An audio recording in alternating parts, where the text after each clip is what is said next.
Hello everybody. Today I'm going to show you how to enhance the contrast between the mountain and the sky and to make the reflection in the water really pop by just using Lightroom. So the story behind the shot, it was a really cold afternoon up in the mountains just right before sunset, and I managed to get a nice reflection of that glow on the mountains in the water. Because it was that cold, I would like to cool down the temperature a little bit as a first step, down to 6600 a little bit, add a little bit of a tint, plus 17. Next step will be to lower the exposure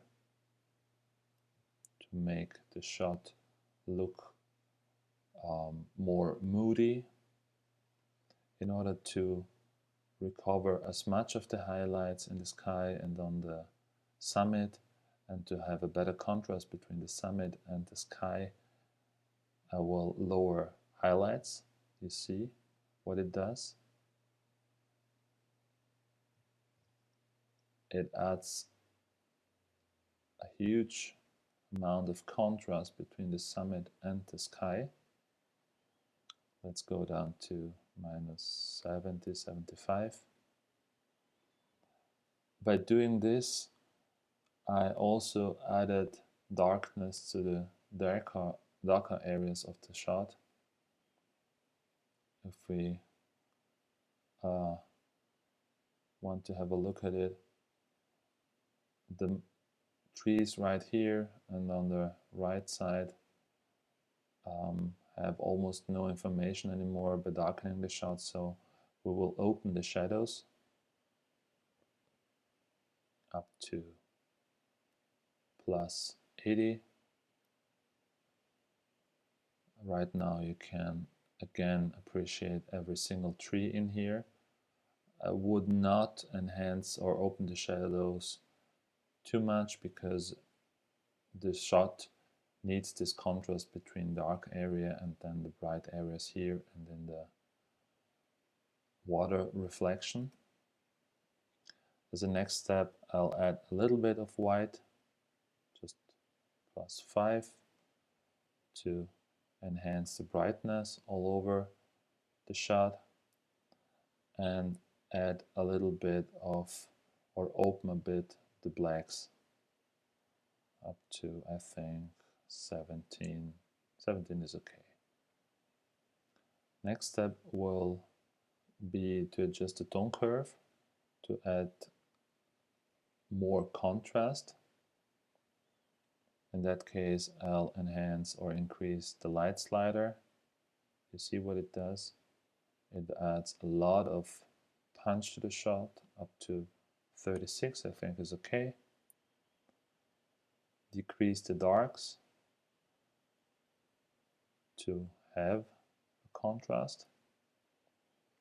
And in order not to lose again the details in the shadows, I will open the shadows again a little bit, also in the tone curve, up to, I think, 15, 16 will be okay. So right now we have strong contrast between the summit and the sky. We have opened the shadows to have more information in the dark areas of the shot. However, by doing so, we also have increased a lot the blues. What always helps to increase the colors and the vibrance of a shot is not only to move the saturation sliders up here, but a simple trick is to increase the saturation of blue primary saturation down below the Lightroom basic menu. In that case, I'll go up to plus 60.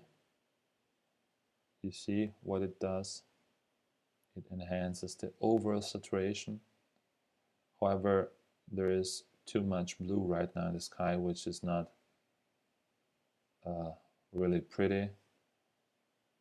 To avoid this totally blue skies, I most of the times will decrease in the next step the saturation of the blues.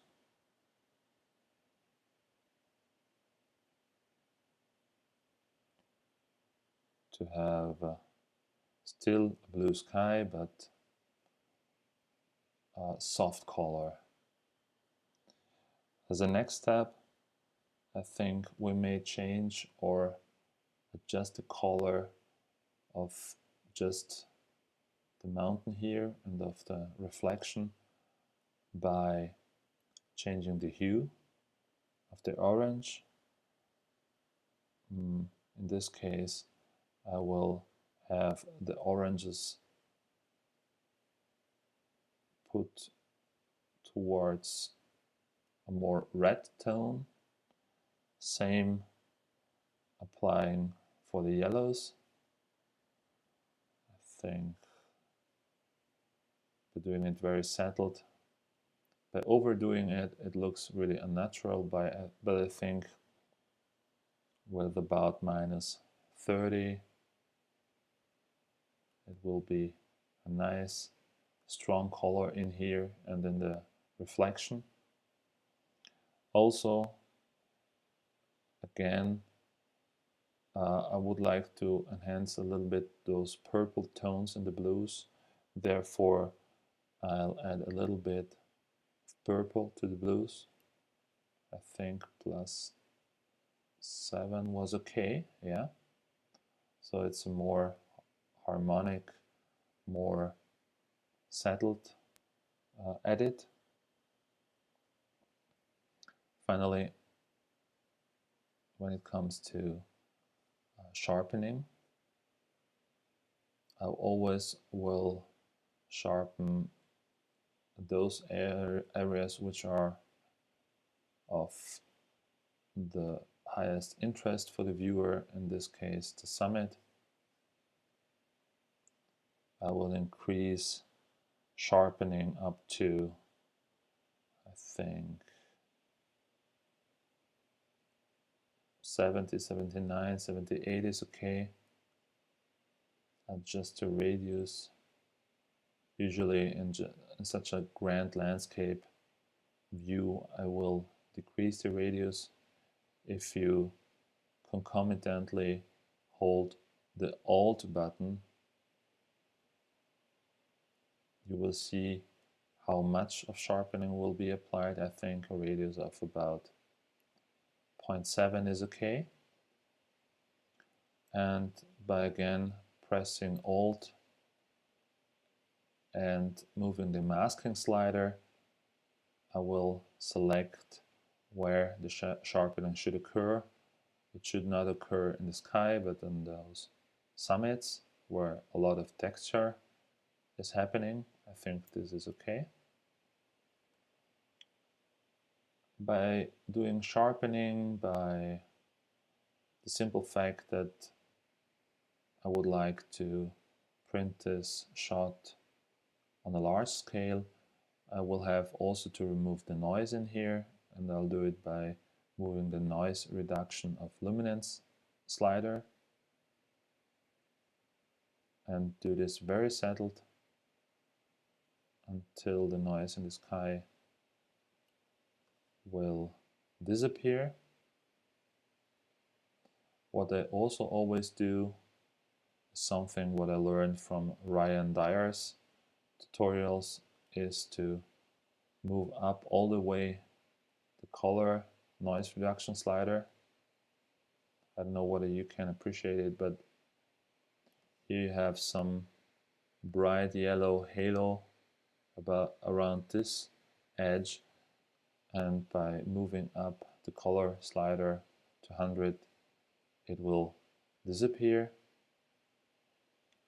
As a next step, we want to get rid of this color fringing, also called chromatic aberration, between sharp dark areas and blue sky, but simply clicking remove chromatic aberration.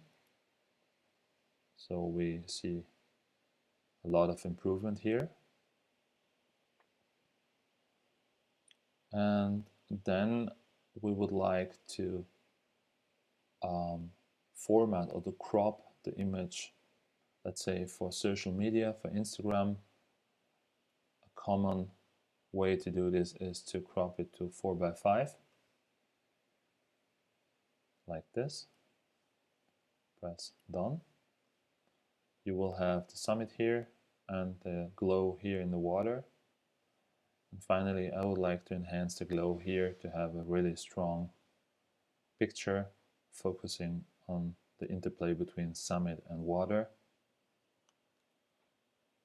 For that reason, I will add a radial filter here, circular filter, increase a little bit the exposure, but be sure to first press the invert button, so you will apply your modifications within the circle, not outside the circle. You see this already will increase the brightness of the reflection, maybe a little bit more. Add a bit of contrast to recover those shadows and the contrast in the shadows. Click done. And if it is not enough for your taste, you may also add a little bit of dodging by creating a new brush right here. This is a brush tool. Maybe again increasing exposure a little bit, just a tiny bit, and adding a little bit of a light, warm light in that case, by adding a little bit of temperature. Again, also a bit of contrast, maybe up to 4, and then brush over the areas you want to dodge to enhance, like this.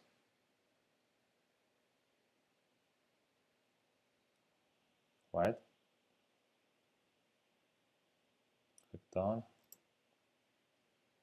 And I think that's pretty cool right now. As a final step for this shot, I would like to further enhance the viewer's eye, force the viewer's eye to this central light happening in here. And I will do that by adding some radial filters in the lower corners and further darkening these areas.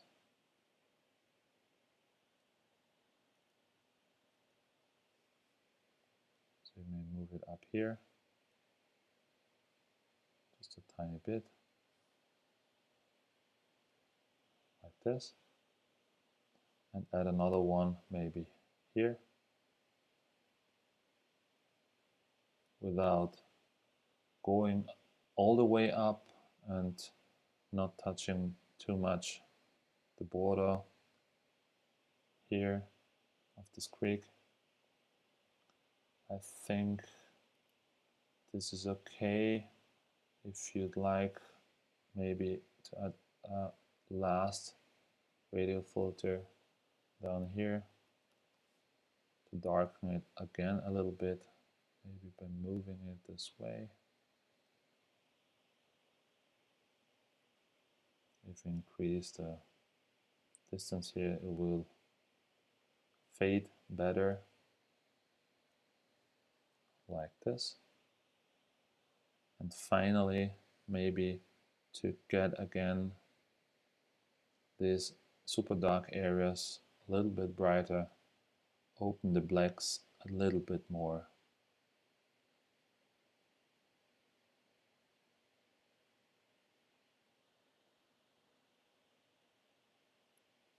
So I think the picture turned out pretty well, with a lot of glow here, with a lot of glow here.